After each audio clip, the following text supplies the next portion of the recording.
I think that Michelle Rhee took what was a gem in our city's school system and has turned it into a very dismal place for children to be. Hardy's a special school because I think parents know that if their kids go there, that they will get a quality education.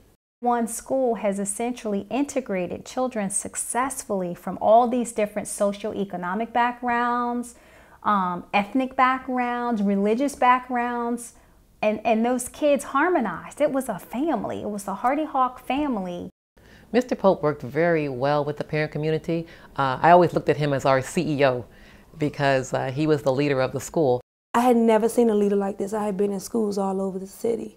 He truly acted as almost a father or a grandfather and an administrator also. He was just a kid man. He just loved us so much. He just supported teachers. He valued instructional time, and he trusted teachers to teach. With his leadership, the teachers, we were able to focus on instruction, and in turn, expectations were set and standards were set, and kids knew that they had to uphold those standards.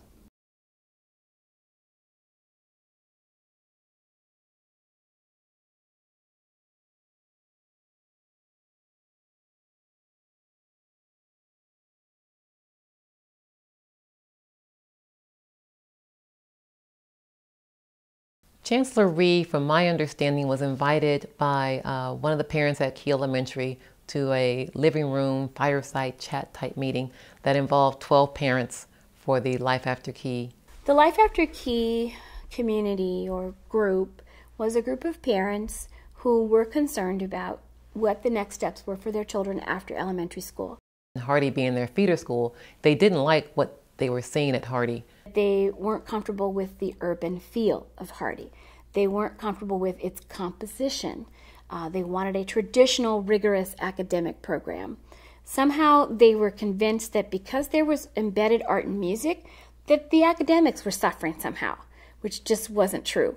And then the third piece was they weren't comfortable with Patrick Pope because he wasn't this warm, fuzzy, yes, you neighborhood families come in and run my school. You know, he's a real educator. He knows what he's doing. And those parents were afraid. I actually heard one parent tell me, she says, I'm scared of losing control of the school.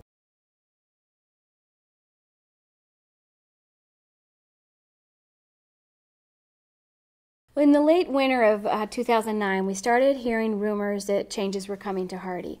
I picked my son up one day and he said, Mom, you know, there are all these rumors that Chancellor Rhee is going to remove Mr. Pope. She's taking him away, Mom, and she doesn't want any more black kids in the school. And I'm like, what'd you say? I said, Mom, where are you hearing this? He said, Mom, it's all over the school. All the kids are talking about it, Mom. She said that she was going to turn Hardy. And our question to the Chancellor was, turn it from what to what? So as time goes on over these next few weeks, we begin to piece together that what's going to happen is our principal's going to be removed. We sent emails with a list of questions to get her response. And essentially, you know, for months, we went ignored. We were ignored. We found it quite interesting that she would meet with the Life After Key committee in February of 2009, yet she didn't meet with the Hardy community at all until she came in December of 2009 to make the announcement that she was removing our principal.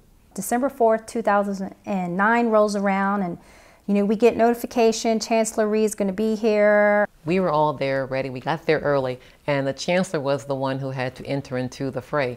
It was in the cafeteria, and the room was packed. It became a, you know, standing room only event after a while because it was so full. It was a very heated meeting. Parents' emotions were very high. After the first 15 minutes, when she finally made her announcement of here's the plan for Hardy, here's the plan for Mr. Pope, you know, the room went wild. She could not really tell us why our principal was being removed. And she kept saying that it was mutual that this was done, and we all knew that this was not mutual. And that night she announced to us that we would be getting a new principal in the form of Dana Nurnberg, who was currently the full-time principal at Hyde Addison Elementary School. Now, this concerned us on a number of levels because we're talking about an individual now who is going to not only oversee an elementary school, but also a middle school. And point to case here is that this is a principal who had no middle school experience. It was just really difficult for her to come in and not be there full time and not really understand what was going on.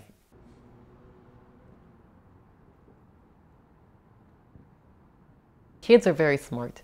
So when they see a weak link, they're going to go after it. And unfortunately, in this case, the weak link was our principal. When the first instances of fighting, of bullying started to happen, the administration did nothing about it except, oh, go back to class. You know, they didn't deal with it. So we had 4 administrators at the school, and none of them knew what they were doing. Within the first 2 months of school, the climate deteriorated. From the beginning of school till the end of the winter break, Hardy had 41 suspensions recorded. All of last year under Mr. Pope, we had 1 suspension. A lot of parents are extremely frustrated with DCPS right now because they have not felt heard. They've seen the deterioration of their sons and daughters' education at Hardy. A lot of parents, especially the Georgetown parents, have pulled their kids out of Hardy, either before the school year started and even some during the school year. Chancellor Reed never, ever acknowledged that Hardy was kind of in chaos. She's not capable of admitting a mistake. And then she, I think with that, had the added pressure of a mayoral election. To admit that she made a mistake would perhaps begin to get people to consider whether or not she was the best choice for a chancellor. And since she was so deeply connected and tied to Mayor Fenty, therefore should my vote go that direction because my vote for him means a vote for her. She will never fess up to making a mistake. And she made numerous mistakes here at DCPS, numerous, not just Hardy.